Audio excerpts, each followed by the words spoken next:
So I'm getting you all are clear about that you have a 5-year-old inner child.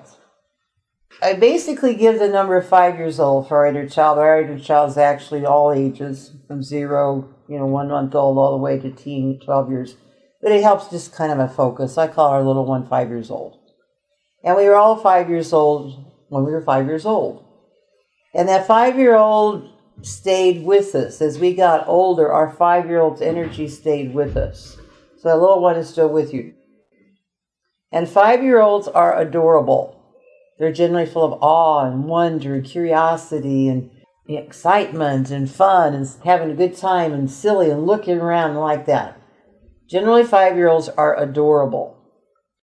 I'm going to talk about the emotional pain your 5-year-old is carrying so that we can get you back to the little one who was so playful, so happy, so alive when you were 5. But first, I'm going to talk about the emotional pain he or she carries. First, the inner child remembers everything. Everything. From just a glare to a nasty word to the most disturbing and traumatic events as you were growing up. All those memories are stored inside of you.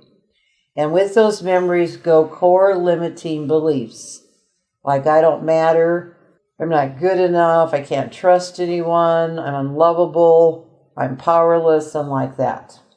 And with those limiting beliefs, so we have the memories, the limiting beliefs, goes often creating self-defeating patterns to match them.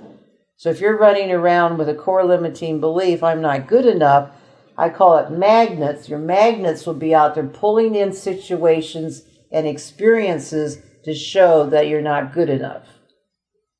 I will give my own example. When I was 5, my father left. I never saw him again. And not until years later did I know why. He was a raging alcoholic and my mother sent him away. She just couldn't handle him and he wasn't supporting her and so on.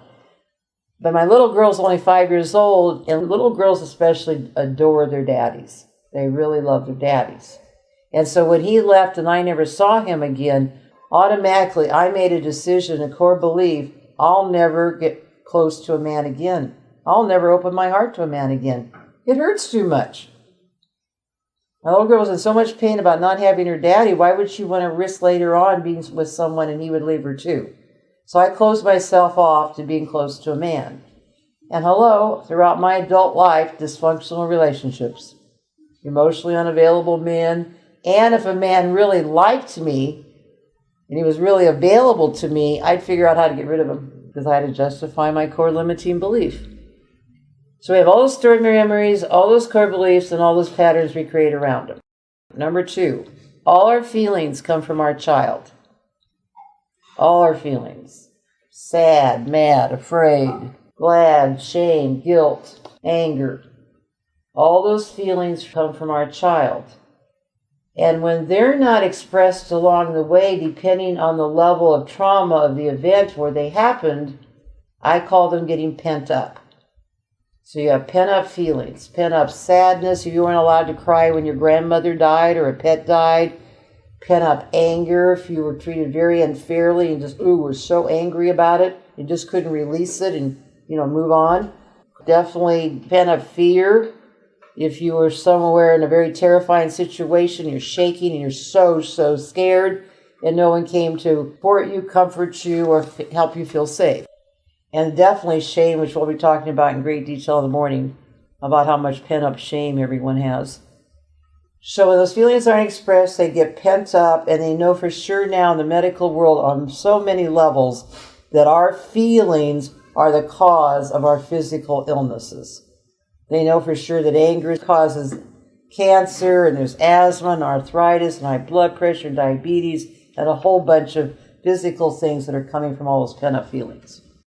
Number 3, the child has a fairness radar like no other, constantly looking around. Fair is a fair is a fair. Have a birthday party for 6 5-year-olds and give one of them a 1/4 of an inch more cake than the rest of them. The rest of them may not yell out that's unfair, but they'll see it and they'll remember it. I call it a check mark. Now, that is the most simplistic story I can come up with in the scheme of life that is not going to have really any trauma on anyone. They'll probably forget it 3 minutes later. The reason I teach it so simply is to just show you if the child is seeing this, they're seeing everything. Most people have check marks to the moon and back of all the times it was so unfair. And then I realized the moon's 270,000 miles away. That's a lot of check marks. Now, a little important part about check marks, when a child gets a check mark, they want justice. They want to balance the scale. They want fairness. Kids say it on playgrounds all the time. I'll get you for that. I'll get even. I'll hurt you. I'll get back at you. They want to balance it. They truly do. And I call it getting balance with a child all the way from getting even to revenge, depending on the level of how much it's been unfair, how hurtful it was, how abusive it was. They may be up to revenge.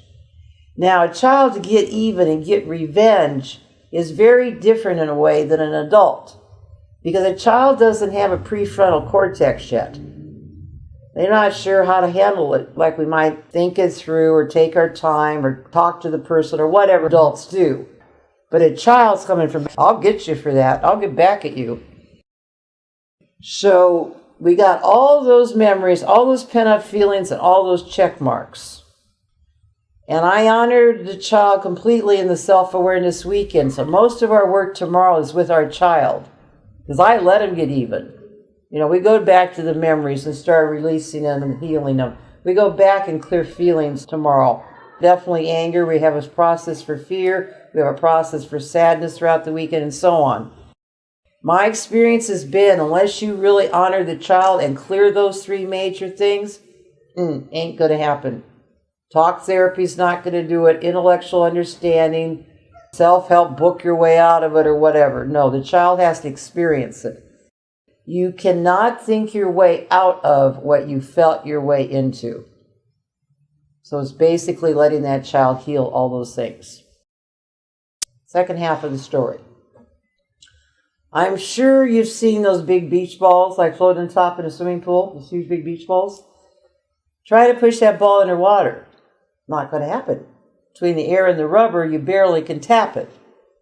I'm saying the little one to maintain some kind of sanity, normality, pours everything I've just said into the beach ball and pushes the beach ball 3 feet underwater.